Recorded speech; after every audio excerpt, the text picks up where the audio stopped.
Bonjour à tous et merci d'être présents à ce webinaire. Avant de commencer, peut-être je vais rapidement vous présenter l'équipe qui va faire ce webinaire. Donc on a Manon que vous avez entendu pour le top départ qui s'occupe du marketing chez nous, Brian qui va nous parler notamment d'innovation dans l'infogérance avec le cloud, et Bonjour à puis tous.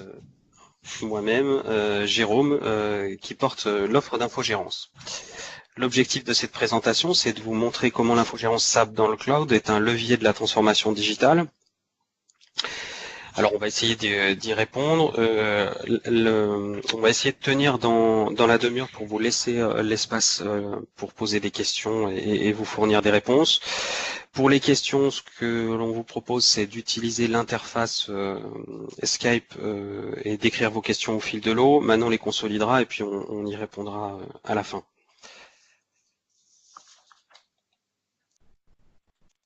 Avant de rentrer dans le vif du sujet, je vais vous présenter très rapidement qui nous sommes, pour ceux qui ne nous connaîtraient pas encore. Aujourd'hui, en quelques chiffres, le groupe Pazapac KPF, c'est 300 collaborateurs salariés, c'est 45 millions d'euros de chiffre d'affaires l'année passée, avec un taux de croissance de l'ordre de 15%, sur 250 clients actifs, sur les métiers du support, de la maintenance, de l'infogérance et des projets de transformation SAP. On a un turnover l'an dernier qui était de 7%. Et on est réparti sur 7 agences en France avec Lille, Nantes, Bordeaux, Toulouse, Paris, Bernay et Lyon. Voilà, ça représente globalement qui nous sommes en quelques chiffres. Ce qui est important, c'est peut-être plus important, c'est nos différences par rapport au marché. Aujourd'hui, ce qui nous caractérise principalement, c'est l'expertise et surtout la transversalité de ces expertises, hein, du métier au fonctionnel, en passant par le développement jusqu'aux infrastructures. Euh, On a aussi un autre point différenciant qui est majeur, c'est qu'on met l'humain au centre de tout. Et à titre d'information, j'en parlais tout à l'heure sur le taux de turnover. Aujourd'hui, on a un taux de turnover quand même 2 à 3 fois plus faible que le marché. Et ça, pour nos clients, c'est clairement la garantie que nos collaborateurs sont fidèles et qu'on instaure des relations stables et pérennes. C'est vraiment majeur dans nos métiers. Et le dernier axe, c'est notre au-delà de la typologie de marché, c'est qu'on est SAP, rien que SAP et tout SAP. Et à titre d'information, on est SAP Gold Partner et on est un des plus importants distributeurs à valeur ajoutée en France.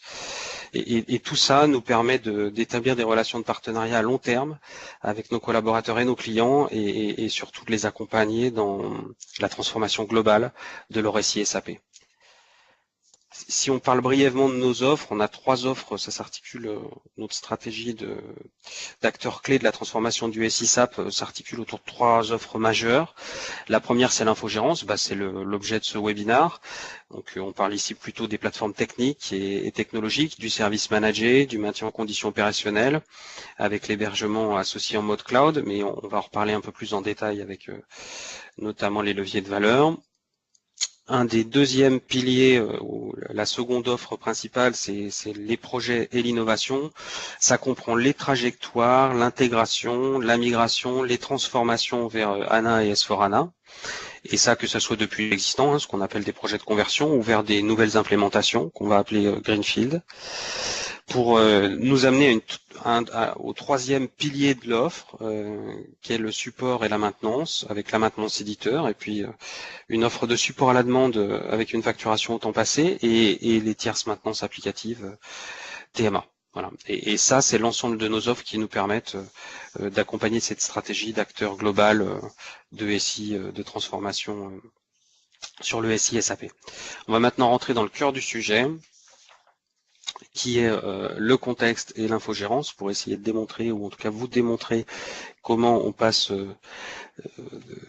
de la commodité au moteur de la transformation. Ce qui est important, c'est que pour le monde dans lequel on vit, l'infrastructure aujourd'hui, elle est perçue comme un centre de coût, un frein aux évolutions métiers, voire un goulet d'étranglement. C'est perçu comme peu agile. Bref, c'est des contraintes et seulement des contraintes. En parallèle de ça, il y a 3 facteurs qui émergent. Le premier, c'est que le métier, il impose une accélération de déploiement ou d'évolution de solutions applicatives en support de son business de plus en plus forte.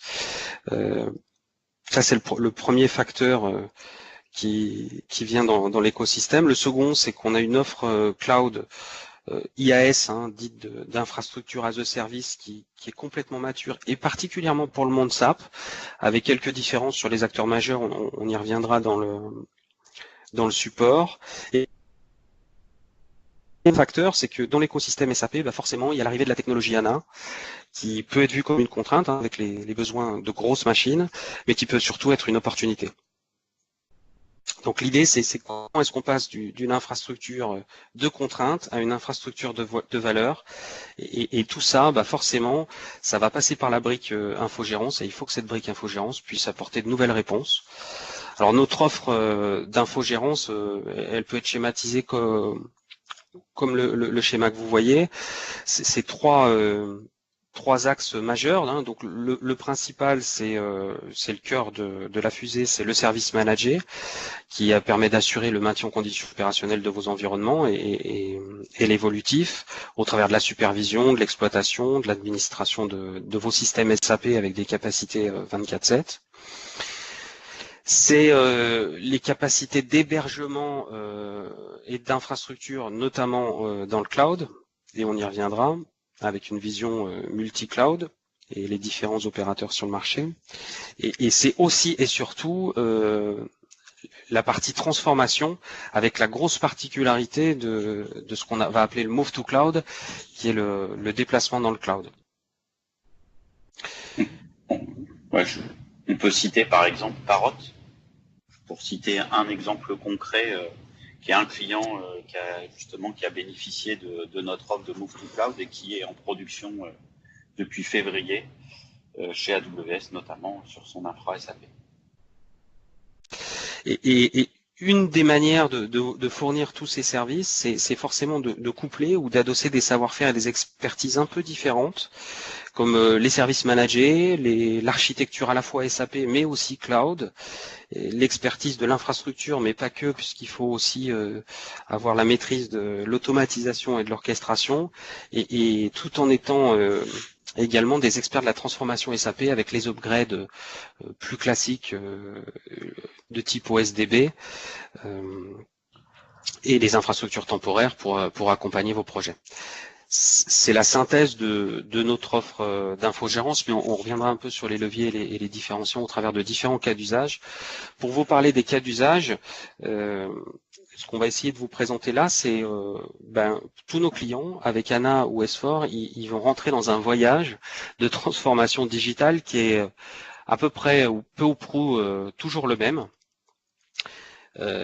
Globalement, avant même de décider vers quoi on va, la première question, c'est est-ce qu'on va vers HANA ou est-ce qu'on va vers S4 ? Et le premier axe, c'est de faire un sizing, mais avant, on peut potentiellement faire une étude de faisabilité pour savoir si on est éligible à une conversion, c'est-à-dire à une transformation de notre existant, ou s'il faut repartir sur une nouvelle implémentation. Ça, c'est plus lié à S4. Quoi qu'il arrive, dans la mesure où on est sur une technologie HANA, il va falloir qu'on passe par une étape de sizing, qui va ensuite nous aider à faire le choix de l'infrastructure, que ça soit en mode hébergement, dans le cloud ou pas, ou on-premise. Ça, c'est toute la partie, on va dire, conception ou étude pré-projet, qu'on va appeler le plan, pour nous amener dans le projet de transformation, une fois qu'on va le lancer, avec la construction et la validation des scénarios et chemins de migration et la réalisation du projet de transformation qui va découler sur un nouveau paysage, un upgrade, des éventuelles conversions Unicode, des OSDB migration, pour nous amener vers une cible qui est le maintien en conditions opérationnelles, en mode infogérance. Et ça, c'est le chemin que la plupart de nos clients suivent dans le cadre de leur transformation vers HANA. Ce qui est peut-être plus intéressant maintenant, c'est de vous parler des cas d'usage dans cette transformation qui vont apporter de la valeur. Le premier, c'est le cas d'usage découverte. Là, peut-être Brian, je te laisse citer les références et les cas concrets qu'on a. Donc là, typiquement, on a eu donc un client donc, de l'industrie pharmautique qui s'interrogeait sur la solution S4 et qui avait vraiment une préoccupation majeure, c'était un flux en particulier, au-delà du fait de savoir à quoi ressemblait concrètement S4HANA. Donc, et le POC S4HANA sur un démo 21, donc le démo 21 c'est l'équivalent d'un IDES pour S4HANA, donc c'est une solution complètement opérationnelle. Avec des jeux de données qui permettent de jouer en cas concret. Et donc, la mise à disposition de cet environnement complètement jetable lui a permis de conforter son choix d'aller vers S4 puisque c'était conforme à ses attentes en termes d'ergonomie et de solutions cibles, et surtout de valider que le flux préoccupant en question était compatible et en tout cas pouvait en tout cas continuer à fonctionner comme il l'attendait avec cette nouvelle solution. Et là, c'est une mise à dispo en moins de 2 jours et un environnement complètement jetable. Une fois, je pense qu'il a utilisé un petit peu moins d'un mois. Et ensuite, il a pu décider et continuer à poursuivre son projet. Un autre cas d'usage, c'est la validation. Alors, ça peut être à la fois utilisé dans la phase d'étude de faisabilité, mais aussi dans la phase de construction et validation du scénario dans le cadre du projet. Brian, tu as aussi un cas à nous présenter? Donc là, il s'agit d'un industriel du bâtiment qui avait le choix d'aller, qui avait décidé d'aller sur, qui a décidé d'aller sur S4HANA, avec une particularité, l'environnement initial tourne sur AS400. Et donc, 2 grosses questions. C'est d'une, quel est le scénario de conversion optimisé? Est-ce que c'est possible? Combien de temps ça va prendre, etc. Et aussi, quel type d'architecture cible il va devoir mettre en face quand le projet sera en production. Et donc, le cloud a été une réponse, d'une pour valider les différents scénarios de conversion techniques et technologiques, pour optimiser aussi les traitements. Donc, on a pu rejouer plusieurs fois ces scénarios pour les optimiser et surtout valider que c'était possible dans des conditions acceptables pour lui. Et aussi, ça lui a permis de l'aider à définir son architecture cible, puisqu'il avait par contre décidé d'héberger cette infrastructure chez lui. Donc, là encore, le cloud a permis vraiment de l'assister sur ça, puisque, encore une fois, on est avec des infrastructures qui sont jetables à la demande et surtout adaptées à un usage SAP HANA et SAP HANA S4 avec des grosses, en ce qui le concerne, des grosses volumétries, puisqu'il avait besoin d'une instance qui frôlait le terrain. Après, on a encore un dernier cas projet qui est lui plus dans le cadre du projet de transformation et plus vraiment en amont pour valider le processus. Ouais, effectivement. Donc là, le client est décidé, tout est engagé, tout est initié. Sa problématique est néanmoins simple et pourtant, limite un peu bête. Donc là, on est dans le domaine de la cosmétique et du luxe. Cosmétique de luxe. Il est prêt à démarrer, sauf que l'opérateur, son hébergeur actuel, peut pas lui livrer les instances dans des délais. Il avait plus d'1 mois de délai pour disposer de son infra. Et ce mois de délai mettait un petit peu en péril le démarrage de son projet, et puis aussi avait un impact lourd dans la mesure où il y avait une équipe de développeurs offshore qui attendait la mise à disposition de ces infras pour commencer à travailler. Et là encore, on a une réponse quasi immédiate avec le cloud puisqu'on a l'infra opérationnelle tout de suite. Et donc, ça lui a permis en moins de 2 jours de disposer de son infra et en tout cas de démarrer son projet avec sans retard d'ailleurs, dans un contexte intéressant et sans engagement pour lui. Oui, puisqu'après, il est revenu effectivement dans son cursus contractuel classique. Exactement. Un dernier cas d'usage qui est plus global et plus dans l'exécution, puisque là on est vraiment dans le maintien en condition opérationnelle, c'est l'infogérance. Et là, Brian citait Parrot en introduction. Autre référence qu'on pourrait appuyer, c'est on est notre premier client. L'ensemble des systèmes SAP du groupe a utilisé tous ces scénarios sur AWS pour les besoins à la fois d'agilité, le côté jetable dans la partie préparation projet, et puis toute la valeur que nous amenons à nos clients. Je vais peut-être juste faire un focus sur le pourquoi AWS, parce que ces différents cas d'usage se sont étalés dans le temps. Le premier remonte à plus de 2 ans. AWS était le pionnier sur le support des solutions SAP et notamment SAP HANA. Donc, de par un accord et un partenariat très fort avec SAP. En fait, on dispose de solutions certifiées par l'éditeur pour faire tourner de l'environnement HANA en production chez AWS sur des tailles d'instances qui sont aujourd'hui très très grosses. Oui, ça monte jusqu'à combien, Brian, tu sais, 4 Tera. Donc on est à 4 Tera. En fin 2018, il y a des annonces à 8 et 16 Tera. Donc aujourd'hui, la limite de capacité, les limites tombent clairement. Et donc pour toutes ces infras, on a vraiment le même mode de fonctionnement avec un paiement à l'usage à la minute, une mise à dispo qui est quasi immédiate. Et surtout, effectivement, là, ce qui est important de noter vraiment, c'est le partenariat fort entre SAP et AWS qui nous conforte et nous rassure dans les choix. J'ai une roadmap commune, particulièrement sur HANA.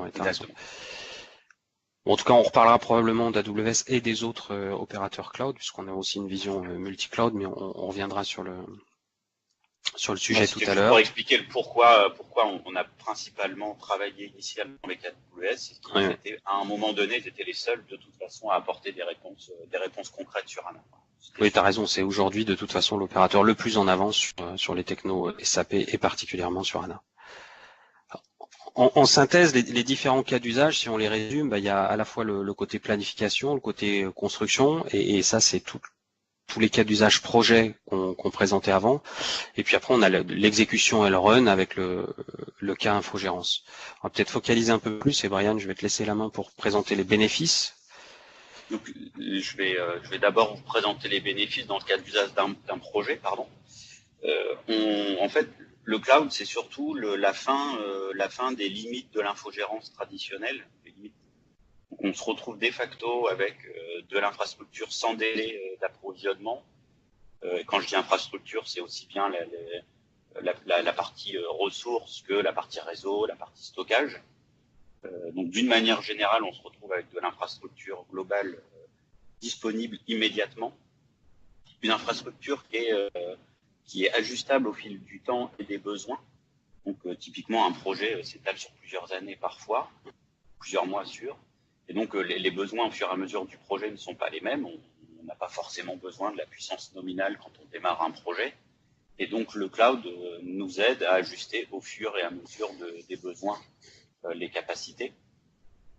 Le fait de pouvoir justement ajuster dans les deux sens, en surdimensionnement ou en sous-dimensionnement l'infrastructure, ça permet aussi des nouveaux cas d'usage. Typiquement, certains clients ont des problématiques saisonnières et donc qui, pour des besoins particuliers, pourraient bénéficier de plus de puissance le temps d'eux.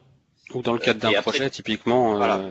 Certaines phases d'upgrade qui nécessitent un peu plus de puissance CPU, on a la capacité à l'approvisionner temporairement. C'est ça, et là on a un gain immédiat puisque c'est souvent directement proportionnel au nombre de CPU qu'on met à dispo.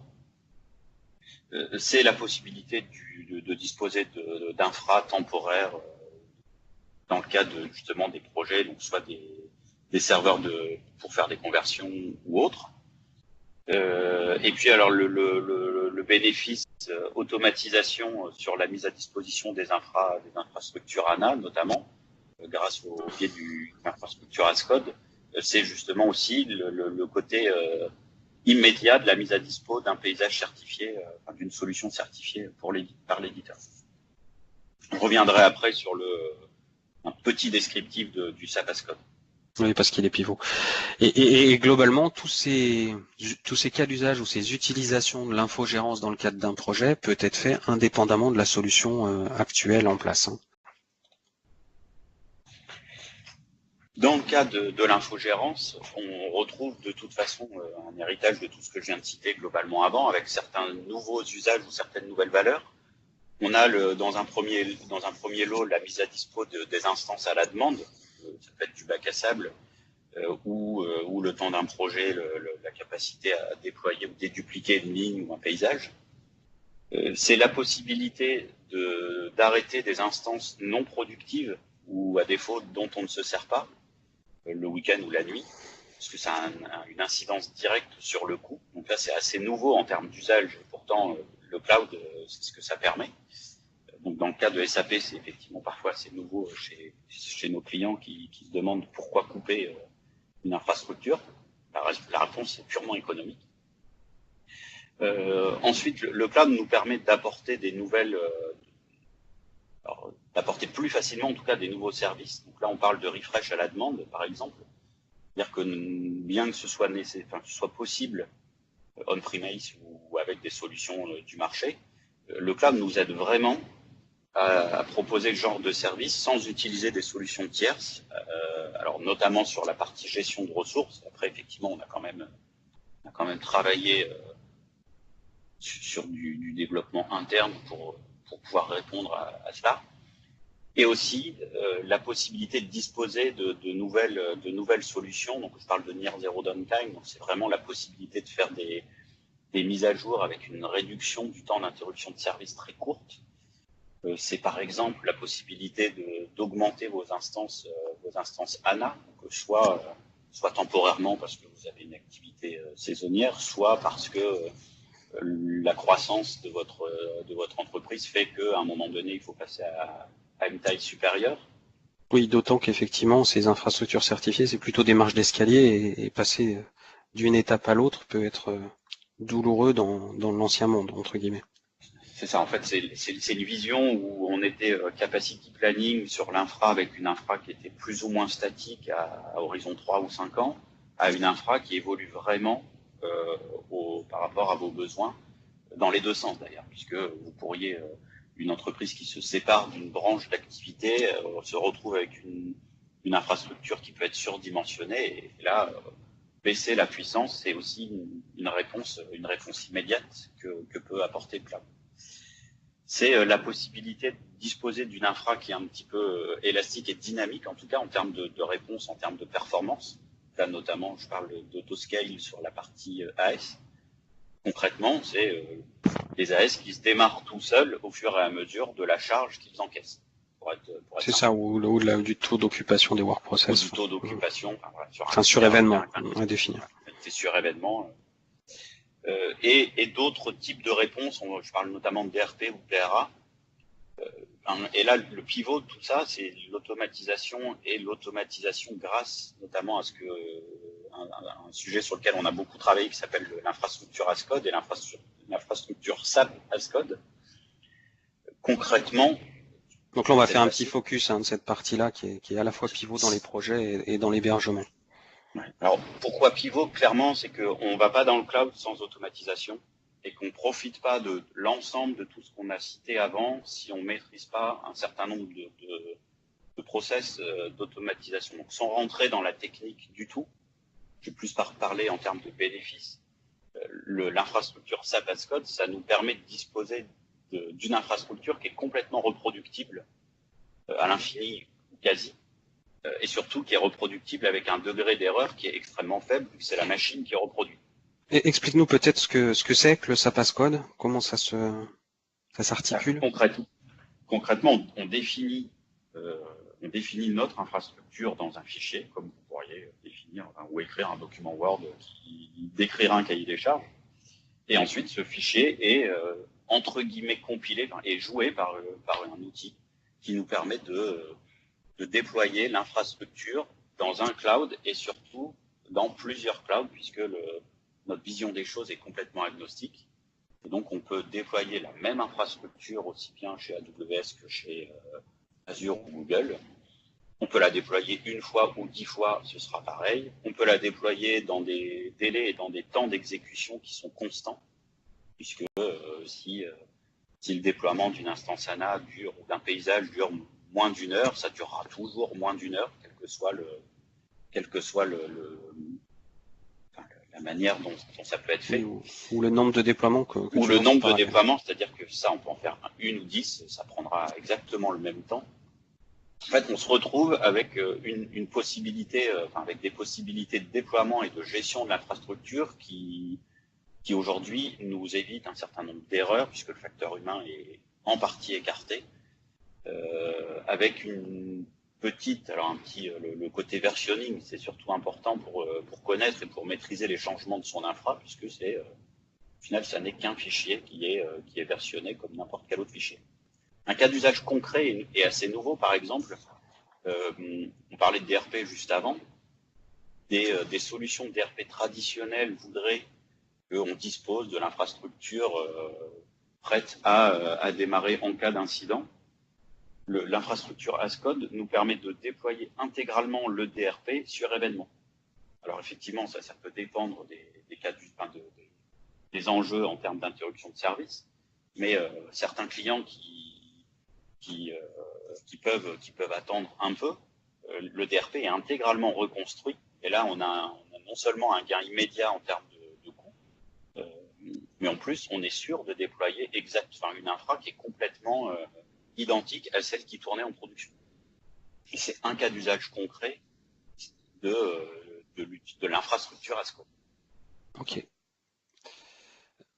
Un autre facteur assez différenciant et assez novateur, c'est la capacité de faire l'hébergement cloud en mode opérateur.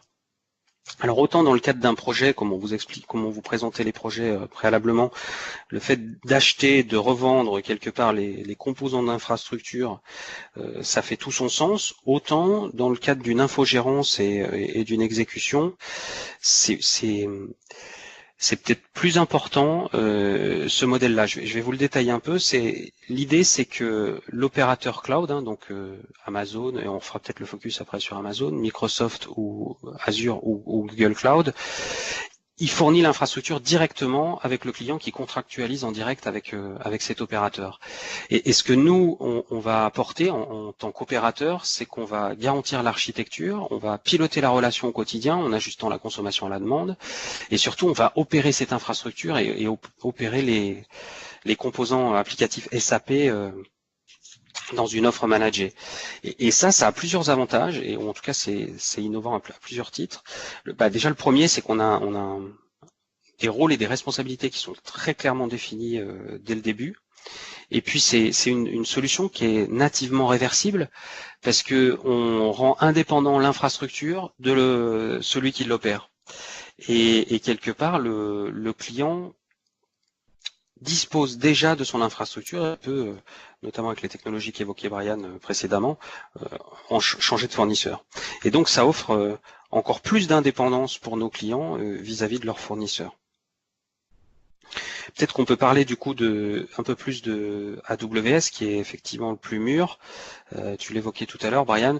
On a un très fort niveau de partenariat avec AWS. Alors on continue de suivre notamment Azure et Google Cloud Platform, parce que ils évoluent aussi très rapidement, mais depuis 2013, on travaille sur les solutions Amazon, et on a un niveau de partenariat qui aujourd'hui, au-delà de la maturité sur les technologies ANA qu'évoquait Brian en préambule, nous permet de fournir des solutions stables et pérennes à nos clients.